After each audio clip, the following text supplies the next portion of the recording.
এই কবি জীবিত থাকলে এখন আমাদের বক্তৃতা শুনলে হার্ট ফেল করতো। এই কবি জীবিত থাকলে এখন বলতে ভাই আমি কবিতা লিখে ভুল করছি, আমারে মাফ করে দেন ভাই। আপনাদের মতো এই জাতি যে দেশে আছে, এই জাতির জন্য এই কবিতা না, এই কবিতা অন্য দেশের জন্য। চাইতো না, চাইতো না, চাইতো। কি অদ্ভুত একটা ব্যাপার। আমরা বড় দল, আমরা এটা চাচ্ছি, এটা হবে, আমরা এটা করতে চাই, এটা করতেই হবে। আরে ভাই এইটা করতে হবে, আমরা বড় দল।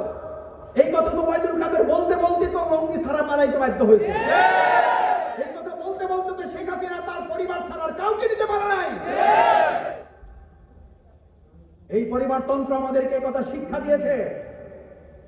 এরপরে পরিবারতান্ত্রিক একটা ব্যবস্থায় দেশ কিভাবে পরিচালিত হয়। যে শেখ হাসিনা 3 দিন আগে তার পরিবারকে ক্ষুদ্র মেসেজ দিছে না, দেয়নি? কি মেসেজ দিছে? যে তোমরা ছাড়া বাকি কে কোথায় যাবে ওই ডোন্ট কেয়ার দ্যাট, আমি এটা বড় করে নিয়ে চিন্তা আমার দরকার নেই, তোমরা পালাও, তোমরা পালাও।